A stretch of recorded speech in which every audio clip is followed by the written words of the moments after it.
Welcome to the SFA Girls podcast, a self-publishing podcast for authors.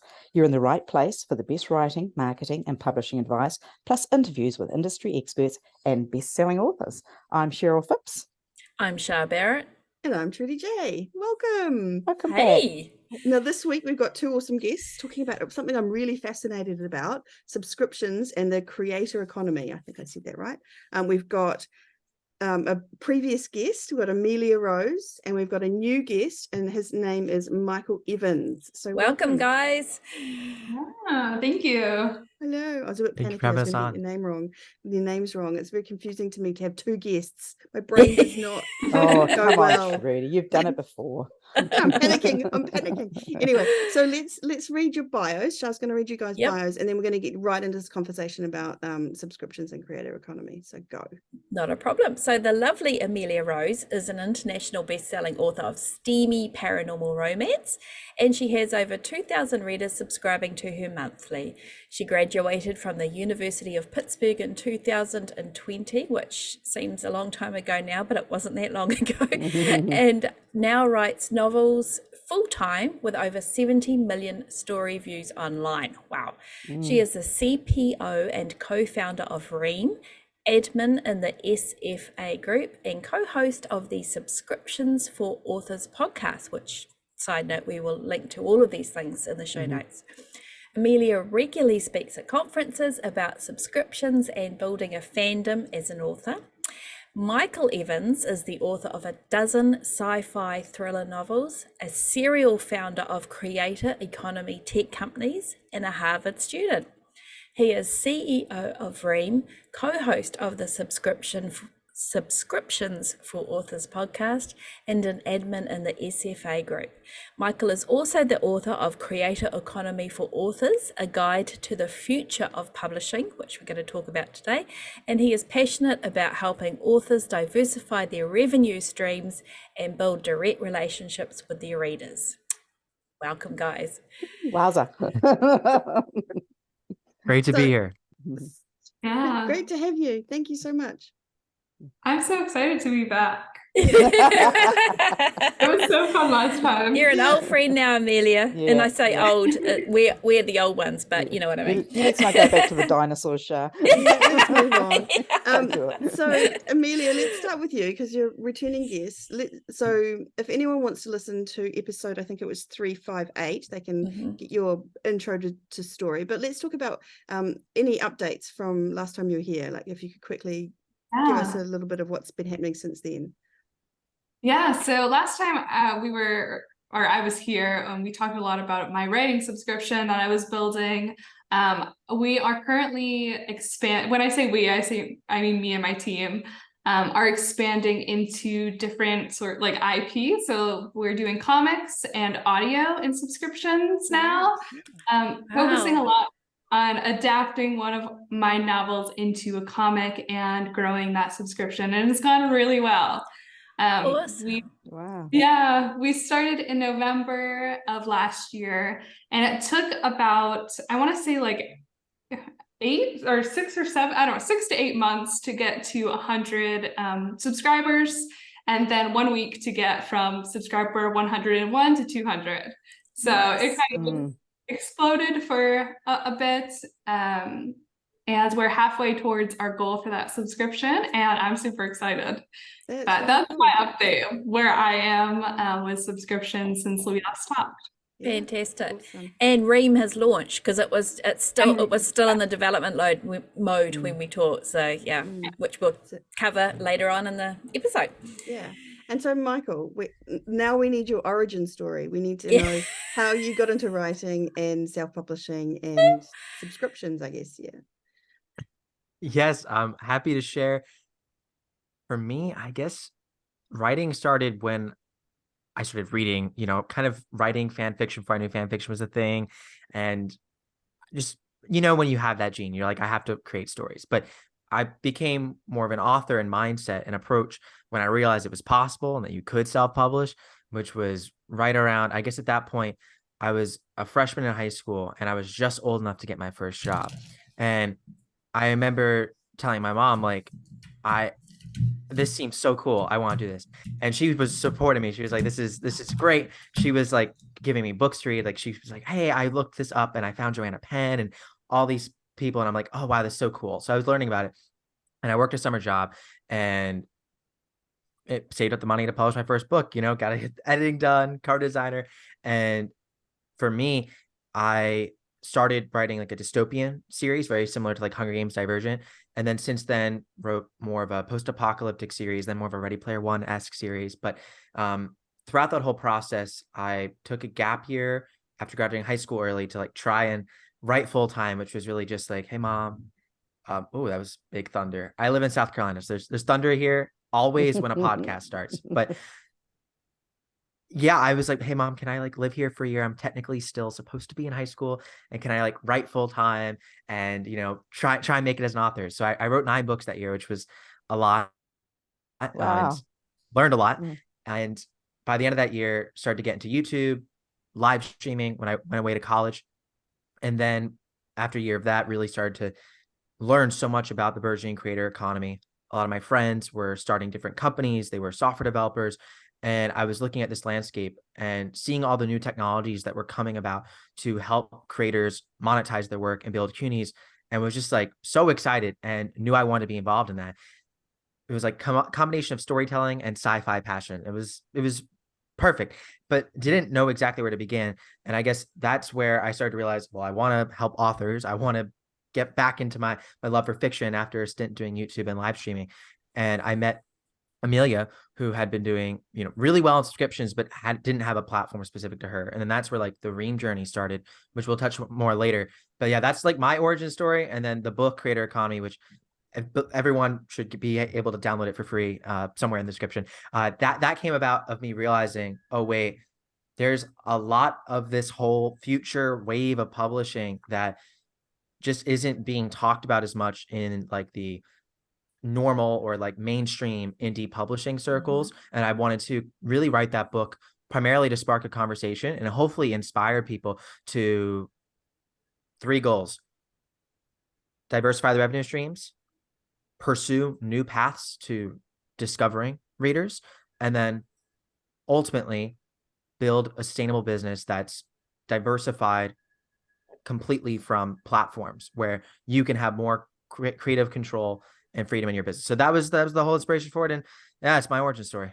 That's awesome. And can I just say, and I mean no disrespect for this, but it's coming with a younger mindset as somebody that's new in the industry, that I did make a joke before about us being dinosaurs, but like we came up through the traditional publishing system, if you like, where you would go to an annual conference, you'd have an agent and an editor talking, you'd submit, you'd wait 18 months if you were lucky, more likely 2 to 3 years for a rejection letter.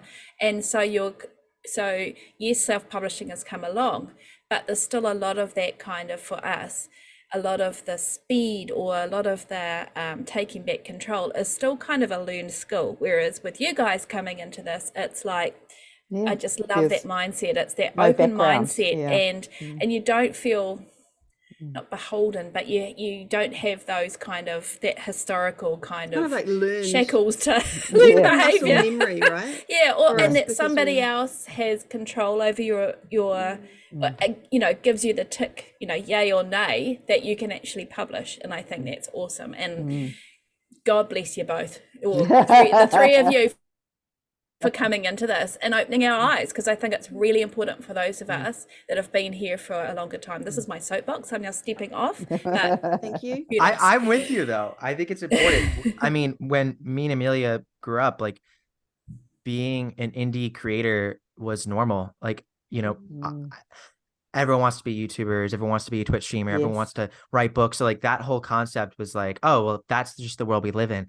And I think it's, at least for me and Emilia, and I think others in our generation, also other generations, this isn't totally generational, but now that we've spent enough time living in this world collectively, I think we've all realized like, oh, there's some really great things about this. And it's certainly a step forward, but we also can take another step forward. And there's a new age coming that we can do even better for authors and readers.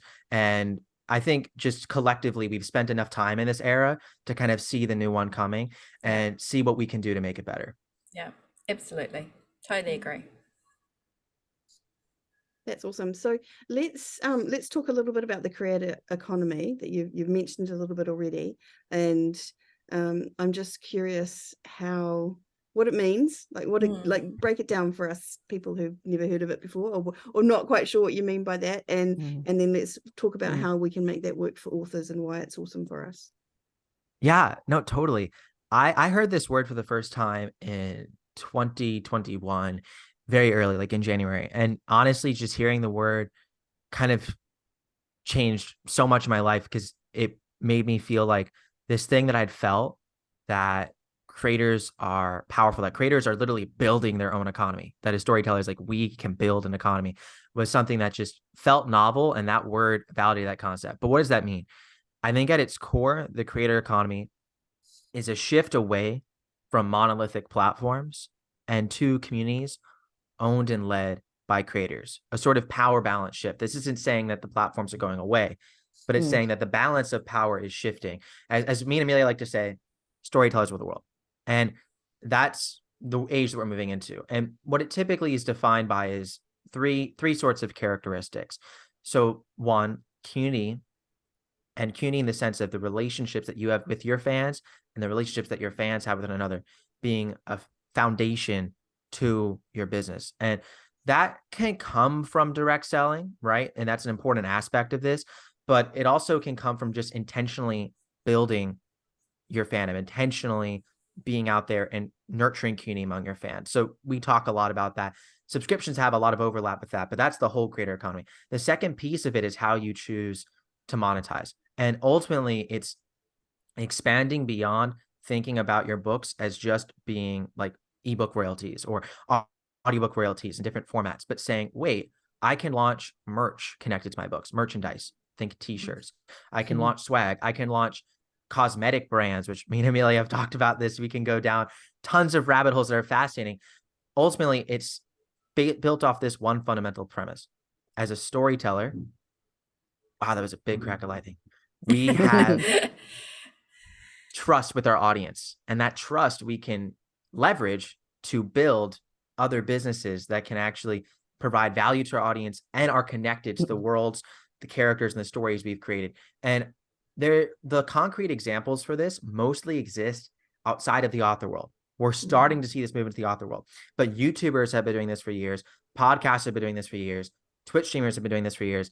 And honestly, like me and Emilia grew up, like I know this, like when I was like 13, you'd be excited for your YouTuber's favorite merch drop, or they're launching this new business vertical. And I think that's a key part of the creator economy. And then the last thing ultimately is like, authors are so used to paying for distribution and paying for ads, but we also can get paid to garner distribution if we build our own distribution outlets, in the sense of I'm going to go, and we're seeing this now with TikTok, right? That's just one example, but authors are leveraging YouTube, these other platforms, to say, I don't need to necessarily pay for advertising. I can get paid to effectively reach distribution, because it's that valuable that these big platforms have all realized that the creators are the ones with the power, and we need to pay them to be creating here, which is wild. And it's a total mindset shift. So all this is happening before our eyes. This isn't like some far off future. And it's these converging trends that we're seeing. And I think, new technologies, we're not going to go talk about the two letters that gets talked about in the author community all the time, but those are other things that are kind of a part of this ecosystem that makes this wave, I think, even more important. Absolutely. Couldn't agree more. Yeah, absolutely. So that's the creator economy, and as authors, we get to use all these things. And that's where we got you on, Emilia, didn't we? Like using the subscription platform. That was kind of the first time I'd heard of an author. I mean, we've heard of Patreon, people kind of using it in other ways, but the way you used it seemed, I don't know, I want to say revolutionary, but Yeah, maybe definitely that just makes groundbreaking. I think it was, absolutely. Yeah. So have you heard the word creator economy, or you were just, I'm just going to put me up some chapters and make it happen? Like where do you stand on this? So I agree with everything Michael said. I definitely think it's the future, but it's also right now as well.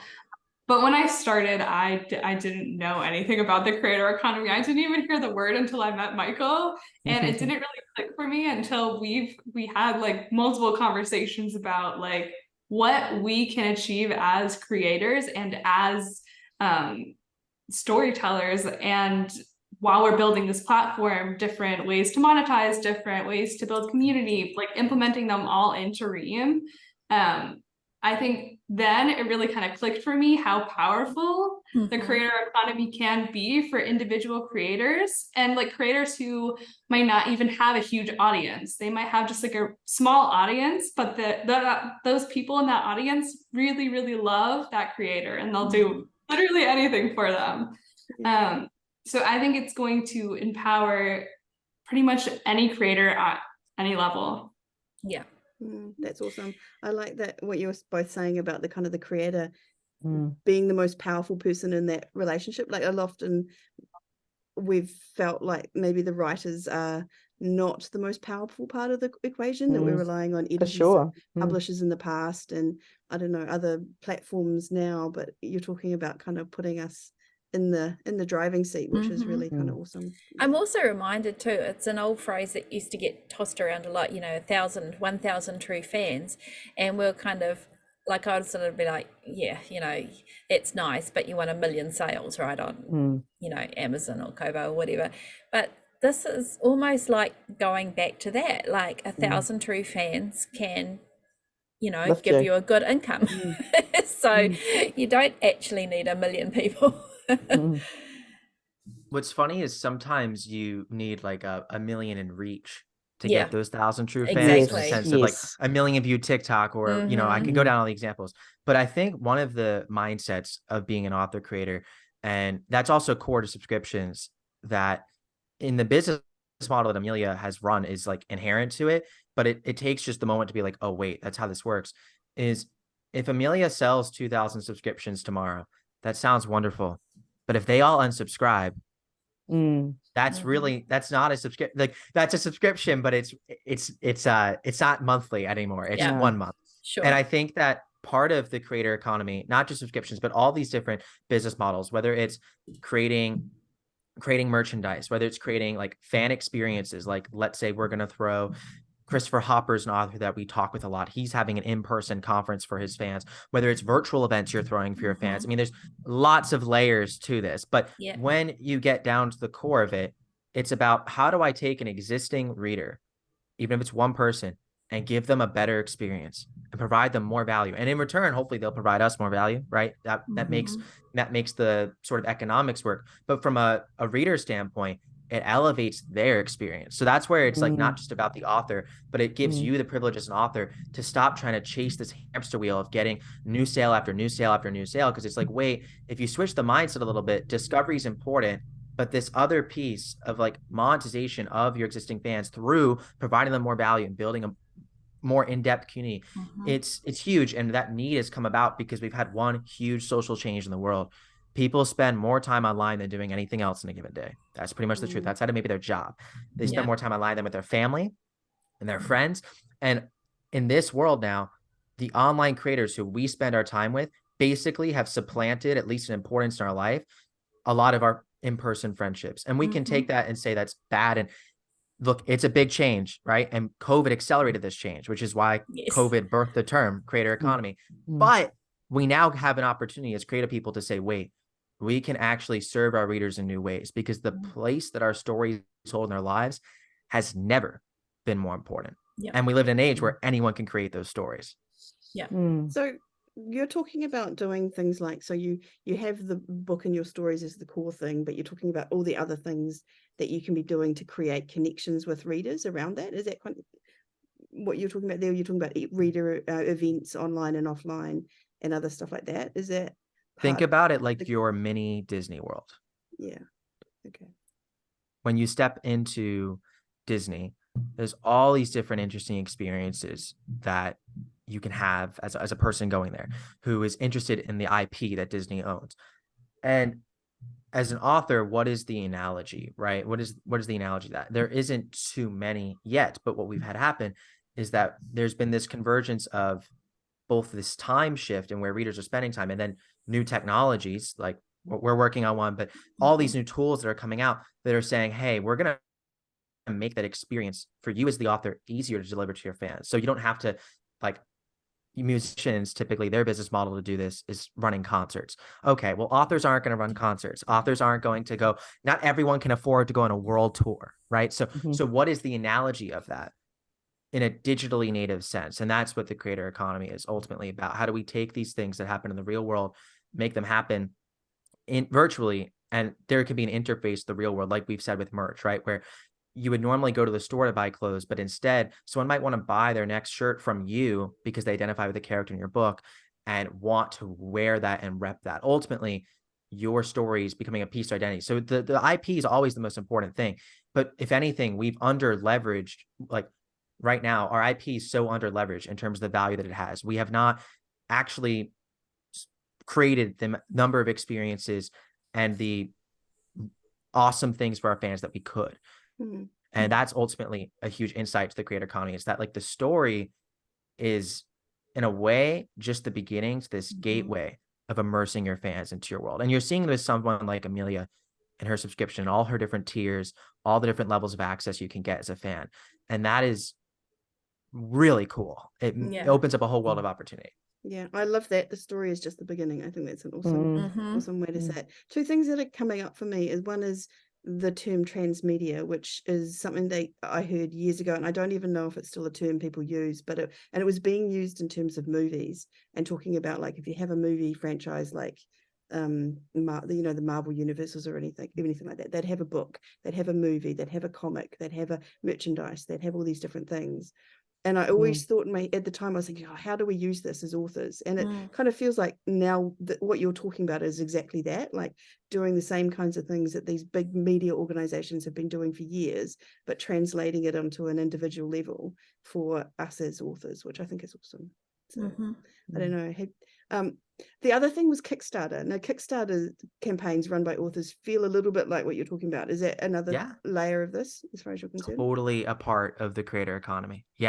I think Kickstarter's done a lot of awesome things for creators all across the board, but especially in publishing, has made a huge impact. And that's a way too that, like, in a sense, like, Kickstarter is one way to fund and a particular business model that kind of taps into the shared experience of what's possible in the creator economy. And I think, on Kickstarter, like, Jonathan Yanez is a indie sci-fi author, and he recently funded and produced a short film that was like movie level quality based off of his stories that his fans funded. So instead of saying like, hey, we all know this as authors, I have to go to the movie studio and I got to get the rights, and is it ever going to pan out into the movie? Instead, Jonathan turned to his fans and said, wait, we can just make the movie ourselves. And they did it. It happened. So that's the kind of stuff. I think you're exactly right with the trans media. I think what's interesting is that what's cool about the creator economy is it's not saying everyone has to create a movie or everyone has to go and license into specific verticals. It's like you can do whatever you want. That's exciting, because one other thing that's true about the creator economy is if you look at all the different benefits and all the different experiences you can create for your fans, you can't do it all. And that's not a bad thing. That's an empowering thing. It's you can pick what you want to do and really make it awesome. And it can change over time as well, right? Yeah. And sorry. I was just going to say, kind of going off of that, Michael said you can do anything you want, but I also want to say you can do everything you want. If you want it, like, I think a big shift is or a few years ago, authors were trying to get deals with traditional publishers, and then they turned indie. And now there's still that, hey, I have to license my rights to somebody to make a movie or make a comic or make audiobooks. But now with the creator economy, you don't have to do that. You can work with other creators to produce those things and have full control of what it's going to be and its turnout. So, and you can access the people that you might have been using had you gone that traditional route, whether it was audiobooks or comic books or whatever, because a lot of those people are now freelancing. So effectively, you've got the same dude sitting on the chair doing whatever he's doing that you would have had by forfeiting 70, 80, 90% of your, your income.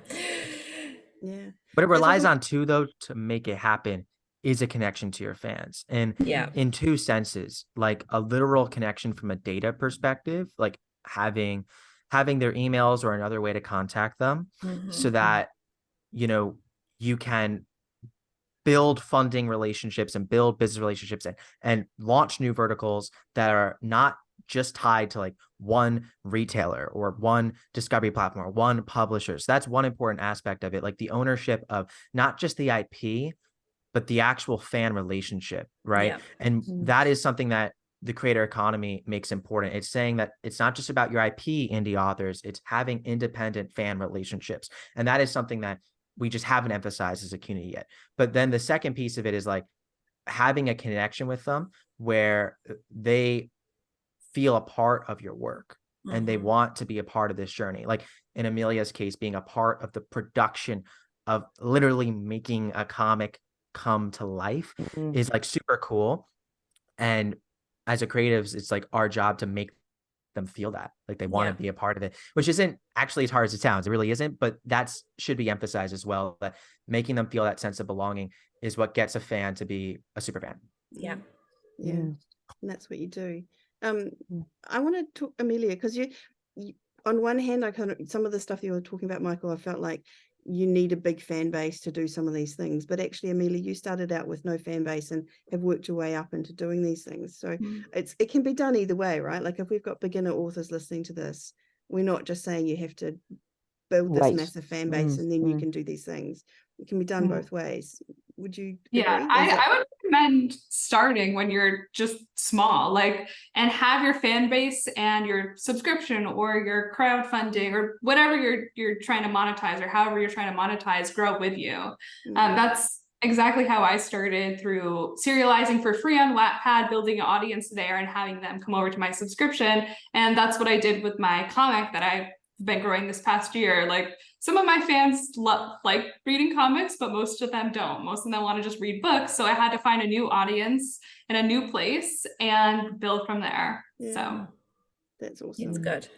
And it's encouraging, I think, for So let's talk specifically. Is that everything that we need to know about the creator economy? Is there anything else that we need to talk about or you think is important before we move on to specifics on subscriptions?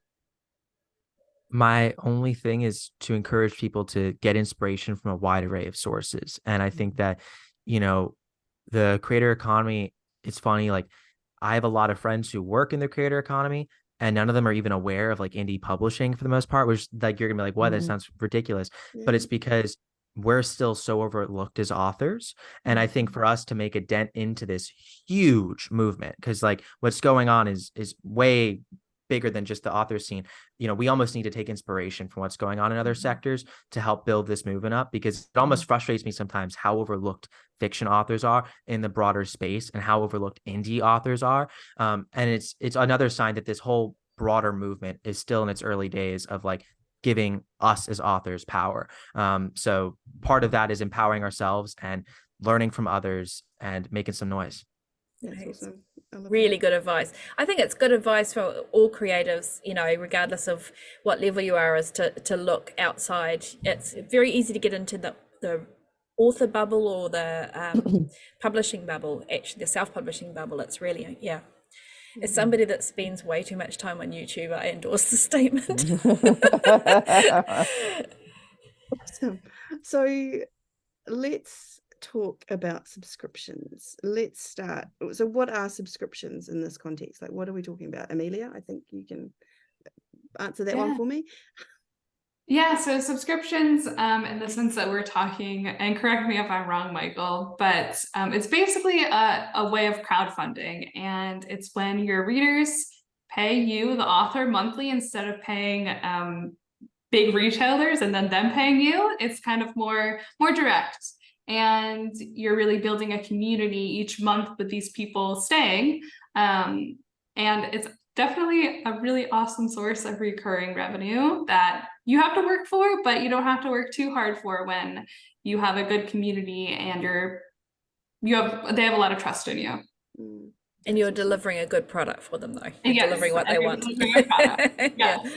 It's interesting because it's yet another, like we talked about the big businesses have been doing certain things for years, and now we're doing it as individuals. And it's kind of another, like you think about the subscription services like Netflix and other things, and it's another example of us being able to use these kind of techniques on an individual basis, right? Like for our own benefit, rather than having to go through the bigger organizations. So why did you decide to, what made you think subscription over just publishing my books via Amazon or wherever else? Like what was it that drew you towards it? So honestly, when I was writing for free on Wattpad, I was getting a lot of views, and it was an ongoing story, so I was updating it like weekly.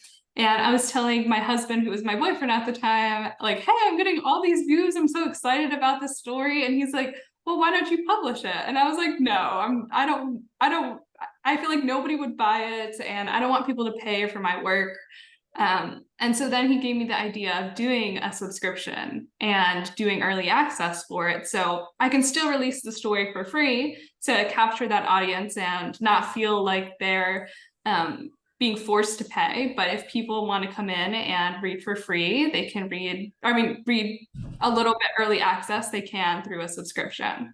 And so that's why I started. I'm sure there's different ways other people have started, but that's So it was early access they were paying for, so like people could still get it. And now is that still the case, or is it so people can still read your stuff, books for free? And are you still on Wattpad? Is that where you do it, or just I start on Wattpad and funnel people into my subscription, and then once the book is complete on Wattpad, I take it down and put it on Amazon. Okay, well, that's fascinating that you still got. Cheryl, you need to unmute if you want to. Where are they coming to find you, Emilia? Is it straight to a website after Wattpad? Are they being led somewhere else? They're going right to Ream now. Right. So it's Wattpad to Ream. Right. So do you think that is actually something that's happening? Like people will read your stories for free on Wattpad and they're going, oh, I want something more. Like, is that, or I want to get them earlier or whatever. Yes. Like, is that? Yeah, usually the way I write is after every chapter has a cliffhanger, and so I like put the cliffhanger in, and a lot of readers, they want to read the next chapter really bad, and so they have to go and read it on my subscription, or they have to wait. So it's one or the other. Yeah, lovely. What a clever technique of hooking, and also what a clever writing, Emilia. Because people are impatient these days, aren't they? Yeah. They want the next fix. They want the next thing right now. Yeah. So can you go over then, so you're now on Ream and you were on Patreon before. So can you just give us a little kind of encapsulated Ream, birth story? Yeah. Do you want to take that, Michael? Sure. Yeah, I'd be happy to. I mean, Ream began 16 months ago, 17 months ago now, something like that. I lose track of the exact time. But basically, Emilia, she had been one of the lead authors for a serial fiction startup. And that same startup I had contacted because, like I said previously, I was super interested and like I wanted to work in new technologies and publishing. So I was basically contacting anyone I could find.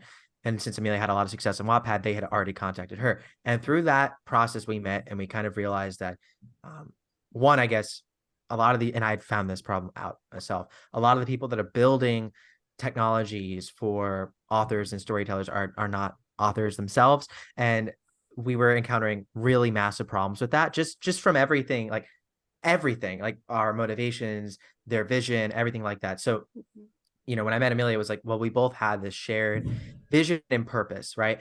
And then she obviously had this incredible subscription business, but this problem in that being on Patreon, maybe you want to take it from there. So on Patreon, there were a lot of things that were hindering me as an author. One of them being they had a lot of censorship. They've censored me multiple times, and they completely shut down my account, I think like 2 or 3 times. Without warning, I just wake up Monday morning and it's gone. They've been taking lessons out of the Amazon playbook, huh? Yeah. Worse. It's worse. Yeah, it was crazy because I hadn't even I hadn't done anything against their TOS. I was complicit in all of it, or I complied with all of it, and they were like, "We basically don't agree with this story. We don't like it. You either need to remove it, or we remove your account indefinitely." And so I was like, all right, I guess the story's coming down and you can reinstate my account. And it just happened multiple times and it was too much. I was like, I can't keep doing this. This is my business. 40% of my income is coming from subscriptions. And if I lose that, like I lose a huge portion of my income. Yeah. So we started working on Ream, and we've added many features that other subscription platforms don't have because they're not built for fiction authors. And it really helps make the upload process easier and the scheduling easier for authors, as well as just reading the story as a reader or a fan. So how do they read the story? Can you just, from a reader perspective, just quickly describe their process? In many ways, it's very similar to reading a book on apps that readers already do, and in some ways it's different. So if you're a reader, you come in, and for an author that you want to either read one of their books, start checking out if they have some free chapters up, or if you've subscribed and get access to their paid chapters. That depends on what the author chooses. Then you go in, and each chapter you read is an endless scroll. So you can scroll through and on any device. You could be on an app, on a phone, or you could be on a laptop, or any device you want to use. And you could scroll through all the chapters that are in the book. And it depends where the author's at. If it's a completed story, then the reader can zoom through the whole story if they have access to it. And if not, they can upgrade to get access. If they are currently serializing the story, then readers will get an update through email, and right inside the app where they'll be able to go, okay, jump right into that next chapter. There's a table of contents. They can adjust font size, screen, reading mode, like dark mode and sepia mode. That's all standard stuff. You'd be surprised. No other subscription platform has any of that. But the thing that really sets Ream apart and being able to create a more immersive experience is a social e-reader, where in every paragraph, a reader can leave a comment and share feedback with the author, geek out with other readers. Authors can reply, other readers can reply. So it creates this really immersive experience for you to ultimately build a relationship with your fans. For your fans to build a community with one another. And that's the social e-reader aspect of Ream. And they get access to like all the author's library of books that they have on that specific tier, or the chapters. You could be publishing one chapter so far in Ream, and that's beautiful. And then there's a separate section of Ream called the CUNY section. And that kind of takes, like, I'll say a Facebook group kind of, and a place where authors can make an update, and readers can comment and post that might not directly be a story. So maybe they want to share some behind the scenes updates. Maybe an author wants to share like a survey with readers. Maybe they want to share like character art. You can share tons of things there. It's your Ream, your world. And that's it. That's the kind of main components to it. So it really kind of takes all the different like reading platforms and all the different places readers go to interact with authors, and brings it into one place that you control. You get all your readers' emails, you control your pricing, you get full control of the refunds, and it's super simple for everyone to use. So it's kind of like this beautiful amalgamation of a lot of beautiful things that's we all need as authors. With no censorship. You get to Yes. you get to put up exactly what you want when you want. Yes, and that's a huge thing that we've worked on in being able to support our steamy romance authors, and it's something that we're super proud to do. And it's awesome that we can all do that. There's a lot of things behind the scenes about how that works, but in short, a lot of platforms, existing platforms, especially on the subscription aspect, cater to all creators. And in catering to all creators, especially video creators, they apply stringent TOS policies across the board and don't have the moderation or the trust and safety. Sometimes they even outsource all of this work so that they're not saying, oh, well, you're fiction and this is a different kind of scenario. And likewise, they have teams, investors, all these sorts of things that don't actively support erotic fiction, don't actively support steamy romance. They don't want that. So it turns into this scenario where there's just hostility towards these authors. And we've just been the exact opposite. We're going to focus on fiction authors. We're going to focus on creating a safe space, and we're going to focus on empowering them. And it's been a lot of fun to see that come to life and ultimately give authors a space where you don't have to worry about, oh, is the next book going to go up or not? Or is this going to get taken down? The whole launch is going to be gone. It's like, no. One, we actually support you, and we have policies in place to allow you to do that here. But on the second, and an equally important point, is that you have a direct connection to your fans here. You have all their emails. You have a direct payment relationship. So that gives you an extra level of really control and power that just isn't really afforded to you elsewhere. Fantastic. So when you say you've got access to the emails, does that mean you can send emails via the Ream platform to them, or is it that you can take them out and use them and put them in your newsletter, or is that kind of both? Okay. Kind of both. On one front, you can send emails to Ream. So if you make a CUNY post, that's sent in an email to your readers, similar to a newsletter. If you post a chapter, we don't send the chapter in the email to them, because you can imagine how that can get forwarded around, and that's only to paid readers. That's right for piracy. So we keep that secure, but they get a notification and can then go in and read it. So that happens inside of Ream, but you also see their emails, and you can export that to your mailing list and email them through your mailing list. Like, we welcome that. We encourage that. We just have emails inside of Ream because it makes authors' lives easier as well. So, why reinvent the wheel? Yeah. But that's also huge that you can access them that way. I mean, how many authors have got, well, who knows how many followers they've got, because we don't know, but just to actually direct access to the customer is massive. It's not just paying customers as well. So you've got the chance to warm them up and sweeten the deal, and the colder ones I'm talking about, you've got control over that. They can, if a reader in our next update will be able to follow you for free on Ream, get access to follower only stories, and then can choose to upgrade at a later date. But you, as the author, get the emails of all of your followers, and they're still sent the same email notifications when it's a follower only chapter or follower only post that paid subscribers are. So effectively, you can be a free member on Ream. And for authors, that's game changing, because on any platform, you don't get the emails of people who follow you. You don't get to really see who's interacting with you, but you get that here. And we're really excited to launch that. That's our next big feature launch that's coming out probably before this is even live. Fantastic. So that's also, and can I just ask, in terms of accessibility from an author perspective, is it worldwide? Is it US, UK? As New Zealanders, we're used to being left out of things. 115 countries is what we're opening for authors. We're open for readers globally. And technically, we're open globally for authors to start on the platform. But in terms of author payouts, we currently can pay out to 115 countries. And don't worry, if you're not in one of the countries that we pay out to at the moment, you will know that, so that we're not going to ever have money and not pay you out that. So that's right now. But we will be open globally probably sometime in the next 12 to 16 months. We know how to do it. We have it on our roadmap, and that's important to us. But we recently expanded from 46 to 115. So that was a big jump for us, and we were proud to do that. That's awesome. And so how does how do you guys get paid versus, what, how do us as authors pay to be on the service? How does that work? No? So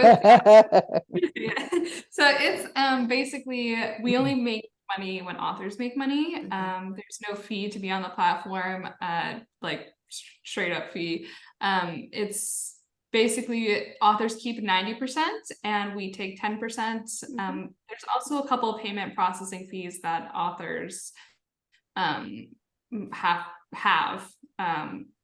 Correct me if I'm wrong, Michael. They do have some. Yes. Okay. Basically, it's a small percentage, the payment processing fees. Typically 2.9% plus 30 cents is the bulk of that. Okay, so that's cool. That's awesome. So Emilia, I have a question. So you're obviously on Ream and you're working the system. So in your chapters, do you have lots of people commenting? And what's that like? And do you comment on it? How does that work for you? So every chapter I post, I usually get a handful of comments for them. A lot of times it's people commenting to like an author's note I might leave at the end, like, hey, what do you think about this chapter? We also have reactions too, so they can click on the comment button and leave our reactions, like a heart, or maybe a really hot, like steamy face or whatever. And it's really fun to look at the comments and read them as I'm writing the story, because I get to see live what they're thinking about it, and if they're liking it, or if they like a certain character more than the main character. And it helps inform me and helps me make decisions on maybe new plots or my next story that I'm going to write. That's awesome. So you're writing this as you go, Emilia. You haven't got a book already prepared that you're just serializing. You're writing. Usually I write as I go. And that's not for everyone. You can totally like write the story and then put it on Ream, but I like to write as I go. It's quite, because you started out on Wattpad, and that's how Wattpad works, isn't it? You sort of just, and it's kind of like, it's almost like a practicing to write.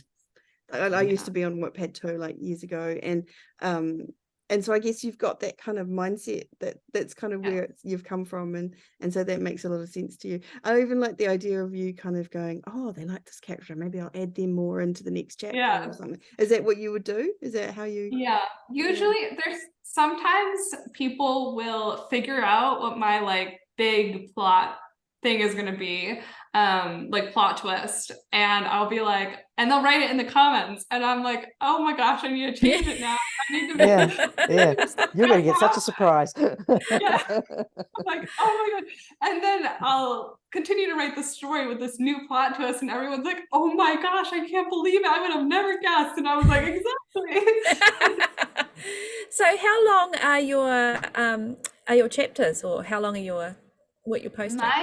Mine are about 1,000 words each. Okay. So pretty short. Yeah. Okay. So must take a lot of action in there to keep them reading. Just saying. And how long is the whole book?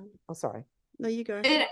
My books end up being like anywhere between 80,000 and 120. Some have gone way over that. Wow. But yeah. That's funny. So do you have books on, or are you using Ream as an author, Michael, or are you running it in the background? How does that work for you? That's a great question. At the moment, not using it as an author, mainly because I'm not focused on my author career. I'm just fully focused on Ream.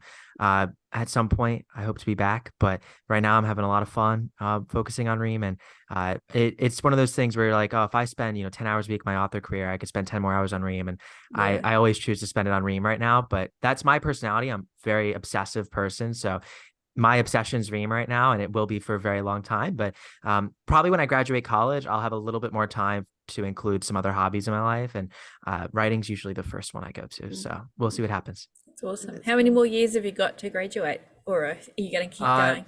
1 year. Okay. So almost there. Yeah. That's fantastic. Cool. And so if we're going to talk about subscription models, what are some of the best practices for authors who are wanting to go into this and using whatever platform? What's advice have you got? There's two main models that a lot of people follow. It's either the early access. So even if you don't write serial fiction, you can do early access, give your subscribers access to your book before it's published on Amazon as a way to do that. But there's also an exclusive access / bonus content model that's very popular. And these are like exclusive covers that are only available for 20 people in the highest tier of an author subscription. So those are the two main ones we're seeing on Ream, especially. Do you have anything else, Michael? In terms of model, in terms of approach, I think the big mindset shift when you look at an author subscription, which we have a list, and this is across all subscription platforms, called like our top author subscription list. It's on the Subscriptions for Authors website, and we have the 2022 version live now. The 2023 version actually will be live in about 2 months, but regardless, there's literally hundreds of fiction authors and subscriptions on that list. And we all know the natural thing. When you want to start something new, you're interested in it, you're going to look up other authors, maybe in your genre or just in general.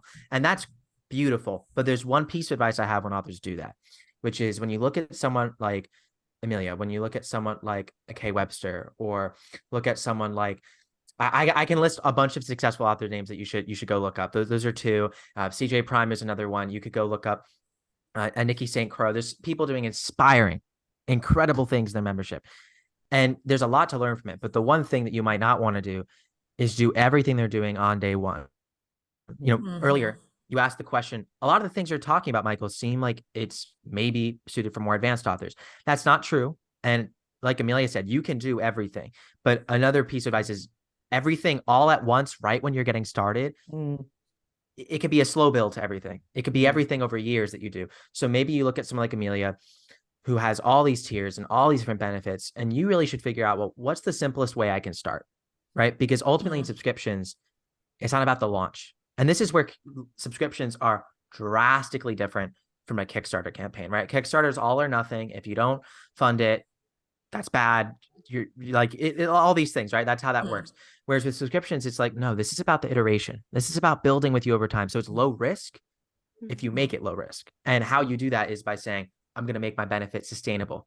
I'm not going to promise 20 chapters a week if I only got 5 hours to write a week. And I mean, some people can bang out 20 chapters in 5 hours, but unless you are like on that Chris Fox 5,000 hour words an hour magic, then you're probably not, right? And that's okay. That's beautiful. Then if you got 5 hours a week to write, then only promise maybe 5 chapters a week. I'm just giving an example, of course. And that's okay, because you look at someone like Emilia who has thousands of subscribers, and yes, you want to one day be there, but you also have to think about what can get me my first subscriber, then my 10th subscriber, then my 50th. And as you gain more subscribers and more resources, because they're paying you as it goes along, and as you have more time to write, because maybe you hit 100 subscribers and you can, drop down one day at your day job, or just an example, then you can start to expand into new tiers, offer these awesome things. And the two models that Emilia offered are like great starting points. But as you start to work out like your specifics, pay attention to what is sustainable for me and how can I get started simply so that I can get my first subscriber, basically in a week, in a day, rather than a month, because there's already so many things we do as authors that we don't get paid for. And I'd love if everyone listening who wants to start a subscription can start getting paid for their time in their subscription, even if it's not thousands of dollars a month immediately. Every dollar counts. So true. And I think that's very good advice for anything authoring, to be honest with you. You don't try and do it all at once. And when you sign up for Ream, do you then get a how-to and some tips and stuff like that, or somebody new coming into it?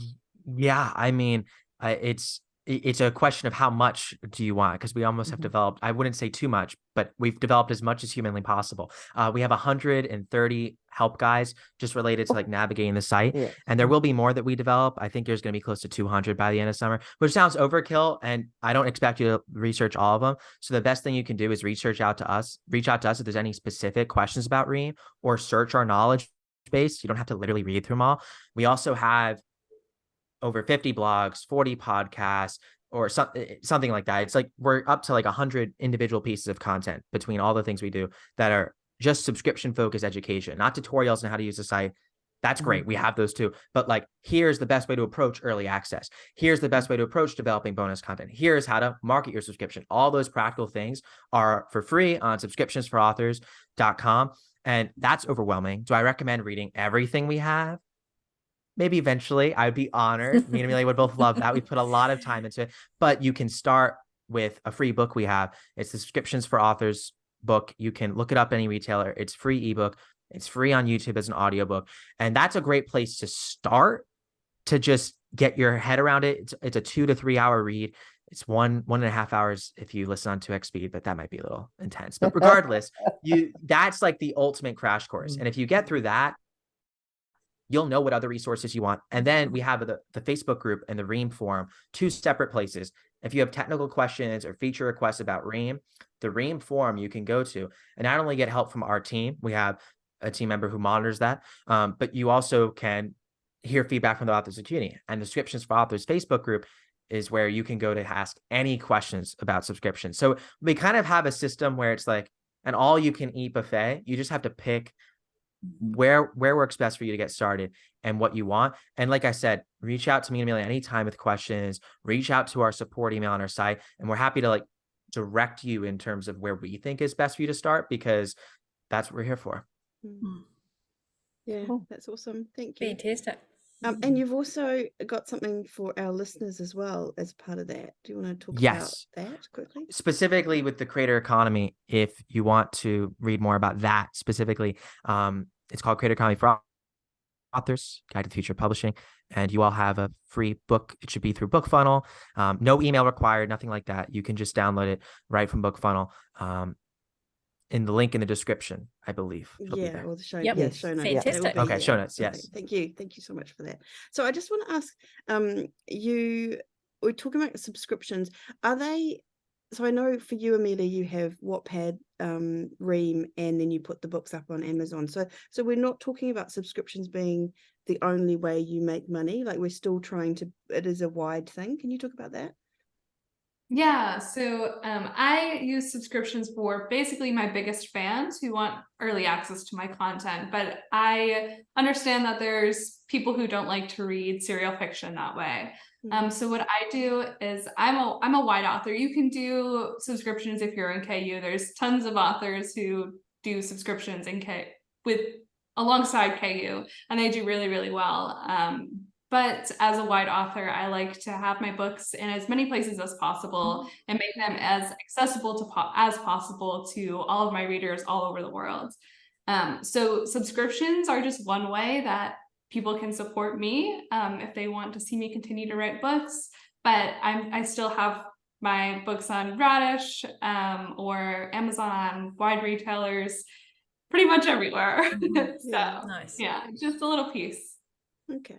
How do KU authors, did they do it through the subscription first and then put it on Amazon? Is that the usual method? Yeah. Okay, Typically. so- That, or they'll offer bonus content related to their book, or signed books, paperbacks, like other mediums that aren't ebooks, Okay. on their subscription. Oh, yeah, It just that makes depends. sense. Yeah. Okay. Or some authors I've seen now, and I thought this is an interesting idea. Like if you have and this is for authors with a larger back catalog, but if you've got 30 or 40 books and some of them you cycle in and out of KU, you might cycle some into your subscription when they're not exclusive to KU, and then have like a book club in your subscription where like your readers can pay, $10 a month and get access to some of the early access you're offering, maybe some of the bonus content, but they also get access to one book a month that you'll deliver to them in their subscription. And it's actually a book club experience because they can comment in the chapters, you can make posts in the community. And it's, going back to like all the different immersive experiences you can create for your readers. A book club's a very cool, relatively simple one that I've seen more authors do on Ream, which I've been like, that's awesome. I think it's cool. Yeah, that is cool. Are there other ideas of like innovative ways people are using Ream that you've seen, like that our listeners could kind of, as well as, book club, awesome idea. Are there other ones that you can think of? One I'll share is a launch tactic that I thought was really interesting, which was, subscriptions. We like to think like you can sign up anytime, but I saw someone basically only open up their subscription in the beginning for their early fans for a couple weeks.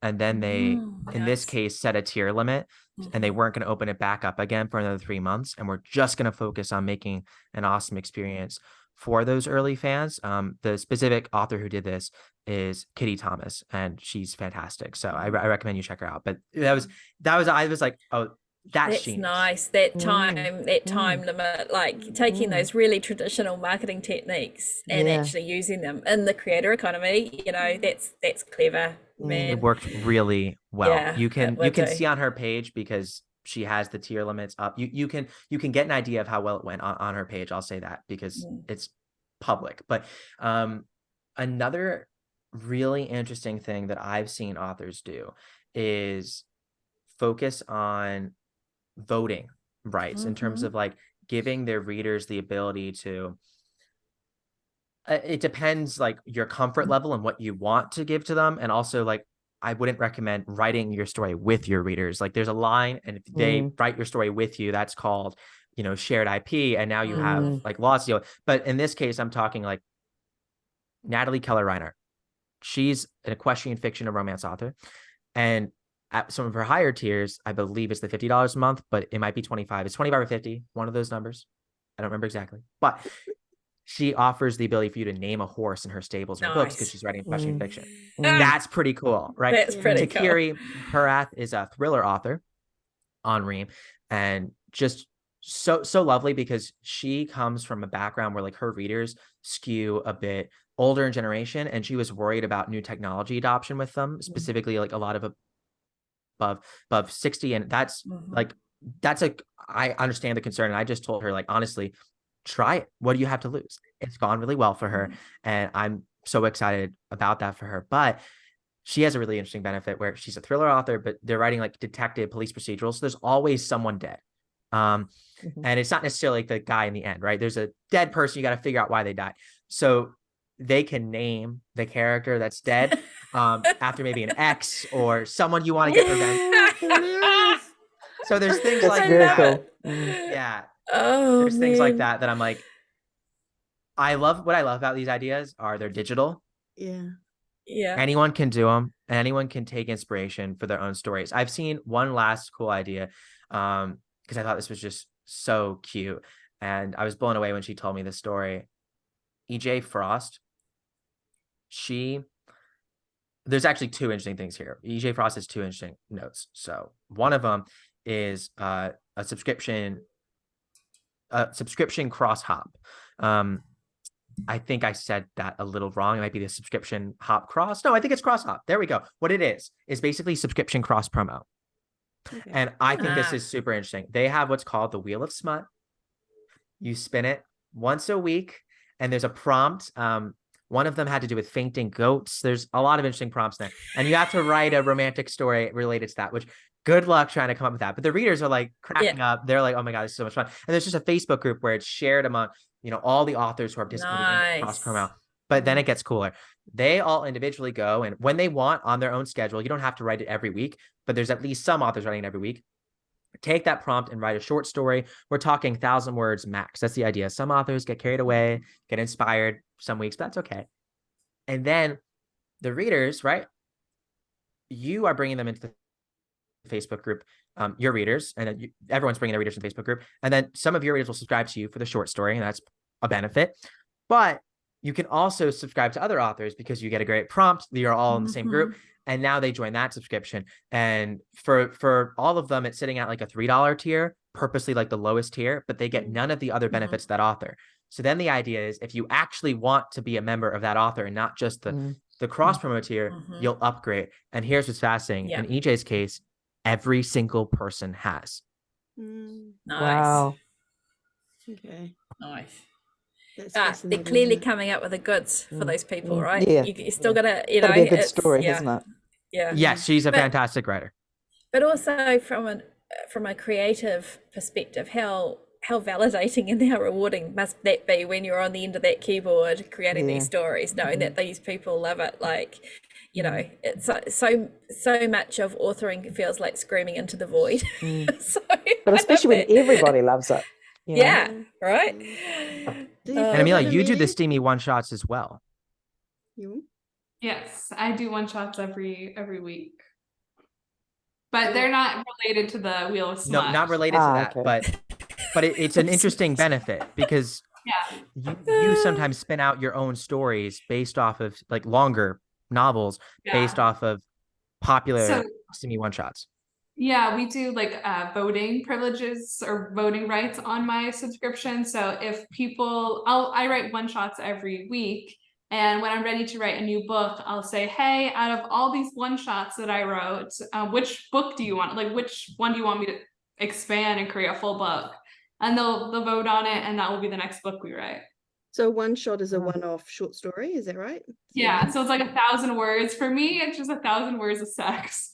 But then you get, do you know what's awesome about that is then you're getting reader feedback. It's such a it's you're making you so much closer to the reader by being able to get that instant feedback on those kinds of stories. Like you do definitely get people saying, oh, I love this character, when are we getting their story? That's a common thing. It's like, when is this person going to get their romantically happy ever after kind of thing? But you're getting that like on a regular basis. That's kind of awesome.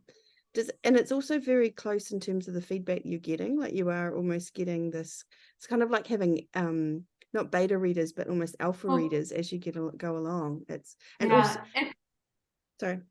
I was just gonna say, like, yeah, it's definitely like, even when you're writing a book, or whenever I'm writing a book, I basically have like paid beta readers and paid alpha readers and paid ARC readers who are paying me to read my work. Right. Yeah. Really cool. Yeah, that's Love what I was that. talking about before. And then you're also close to that feedback, like Shah was saying before, we kind of shooting into the dark sometimes when we're writing our book and we don't know, whereas you're getting that kind of continual feedback on it, which is is that a benefit to you, or do you sometimes feel like it's definitely a benefit for me. Mainly, I see a lot of my author friends, whenever they release a story to their beta readers, they always get so nervous and they're like, oh my gosh, I don't know if they'll like it. But for me, a release is super easy. Like, I know my readers like it already because they basically helped me write it. They gave me feedback as I went. And so I know it's going to be a story that works well for the majority of my audience. That's true. Yeah.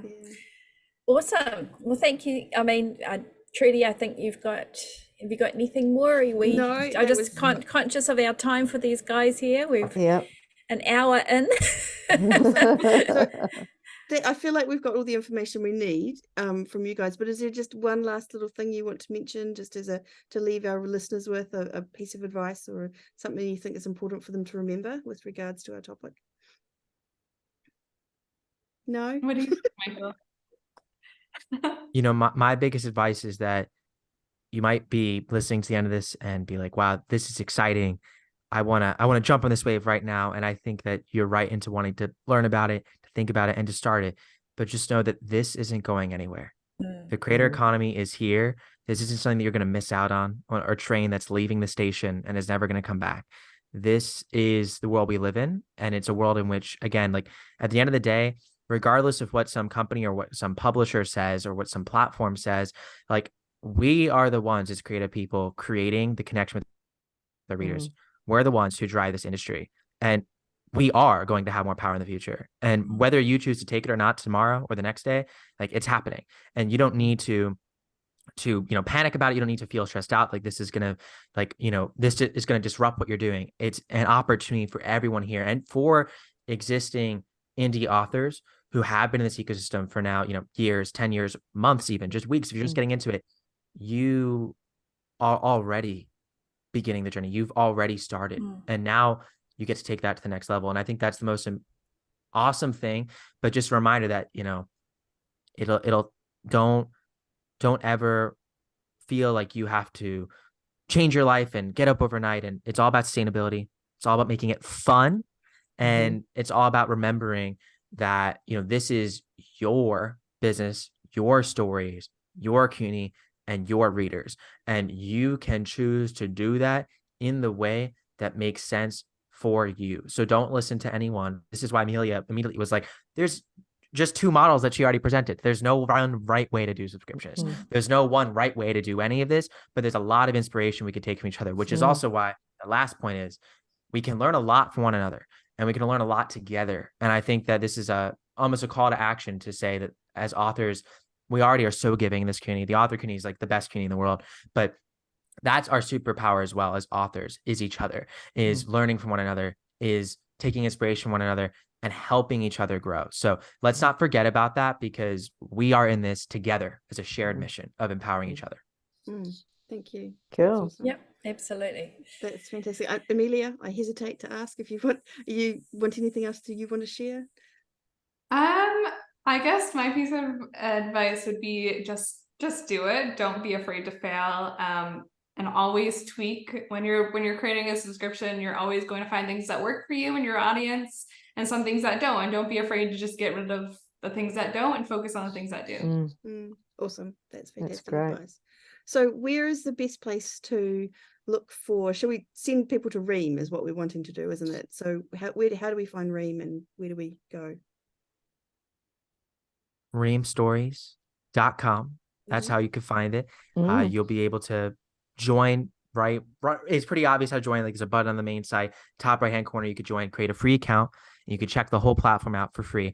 And like we said earlier, we only make money when you make money. It's that 10% fee. So it's something that you can totally check out. And the other thing too, and I almost equally recommend this, is for folks who might be like, yeah, this subscription stuff sounds awesome, but I don't have time to set up on a platform yet, or I'm going to bookmark that for later.